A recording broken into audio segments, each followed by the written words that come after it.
incapables de garder ce secret plus longtemps, ces stars ont accepté de dévoiler l'origine de leur surnom de scène. Aïe, ça pique. Depuis un peu plus de 4 décennies, les fans connaissent les répliques de la boum sur le bout des doigts. Du reste, à l'écran, le talent de l'actrice principale ne fait aucun doute. Cependant, dans sa loge, la jeune femme cogite. À la croisée des chemins, elle hésite entre poursuivre sa scolarité ou gérer sa carrière de star. Le moindre détail lui semble insurmontable.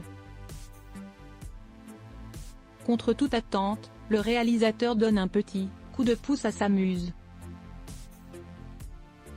Grâce à une liste des rues de Paris, avenues, boulevards, celle qui s'appelle encore Sophie Maupoux personnalise son nom de famille.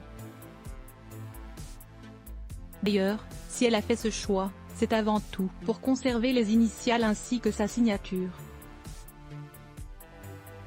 Dans les coulisses des auditions à l'aveugle de The Voice, la tension est à son paroxysme. Toujours bienveillante avec ses stars, la production suggère à la timide Anne Pécher de trouver un sobriquet dans l'urgence. Qu'à cela ne tienne, fière de sa tribu, elle mixe son prénom et celui de ma petite sœur, Louise, note de la rédaction, sachant pertinemment que les athées finiront par la démasquer, la favorite de Louis Bertignac estime que cela a pu la protéger un certain temps. Auprès de nos collègues de l'Express, Didier Morville tombe le masque. Joe est le N-gré qui avait le droit de rentrer dans la maison du maître, contrairement à celui des Champs. Quant à la seconde partie, elle est utile afin de se démarquer de son colocataire jeune homme. Lassé par tous les superlatifs entendus et lus, son regard s'illumine en y collant le mot star. Ce second R, c'est sa meilleure carte de visite. Impossible à retenir ou à écrire correctement, l'état civil de la chanteuse fait grincer des dents. Ce n'est pas simple d'avancer quand on s'appelle Wanda Maria Ribeiro Furtado Tavares de Vasconcelos. Sauf qu'en découvrant l'univers féerique de Jean-Claude Forest, elle a un déclic. Je trouvais qu'il y avait beaucoup de ressemblances entre la Wanda que j'étais et cette adolescente émotive qui collectionne des images pour se protéger des méchants. Cerise sur le gâteau, les deux stars ont de nombreux points communs morphologiques. D'humour poétique, l'auteur résumera les choses à manière. Avant même d'être le nom d'un personnage, c'est celui d'une étoile. Après plus d'un demi-siècle à chanter ses tubes, Claude Moine accepte de dévoiler le pot aux roses. Fasciné par les westerns et plus largement du pays de l'oncle Sam, le directeur artistique des plus grandes stars de l'époque prend une décision fracassante. Dans son esprit, ça faisait plus passe-partout.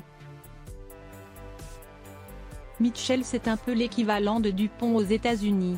En puisant dans les archives de l'émission On ne demande qu'à en rire, Kev Adams ressemble à une pile électrique. Conscient qu'il peut réaliser son rêve, il redouble d'efforts et atomise ses concurrents. Quelques mois plus tard, M6 lui propose un rôle dans le feuilleton Soda. La suite, les admirateurs de la première heure, de Kevin Smadja la récitent par cœur. Après passer des heures à façonner son personnage, il inverse les lettres de son nom de famille. Plus qu'une révélation, c'est le début d'une nouvelle ère dans le monde des stars. Un peu comme Lio, Juan Moreno y Herrera Jiménez veut faire sa carrière dans l'Hexagone. Capable de se grimer en chevalier, champion de plongée sous-marine ou bien tueur à gages, ses performances bluffent ses fans. La preuve, souvent citée en référence par des stars françaises ou américaines, le monde entier applaudit ses prouesses à l'écran. Paradis des stars depuis plusieurs années, Le départ, dans la vive montant et chaotique. Celui que l'on surnommait alors Ivo Olivi fuit l'Italie en direction de la cité phocéenne. Dès lors, sa passion pour le 7e art l'aide à s'échapper mentalement de la morosité ambiante. D'Edith Piaf en passant par Simone Signoret ou Marilyn Monroe, cet éternel séducteur est une légende. Le regard pétillant de Daniel Amidou illumine le cinéma français. Dans son enfance, il se définit comme une andouille ou un fou furieux.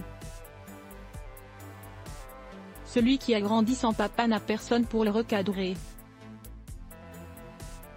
Résultat des courses, il en fait voir de toutes les couleurs à son entourage. Contrairement à ce que l'on pourrait croire, face au directeur de casting, sa timidité revient à l'assaut. Heureusement pour lui, en s'identifiant à ce héros d'une série, il parvient à surmonter ses angoisses. Pourvu que ça dure. Merci à nos confrères de Madame Figaro. C'est à vous, l'Express, Arte Radio, El Mundo, Europe 1.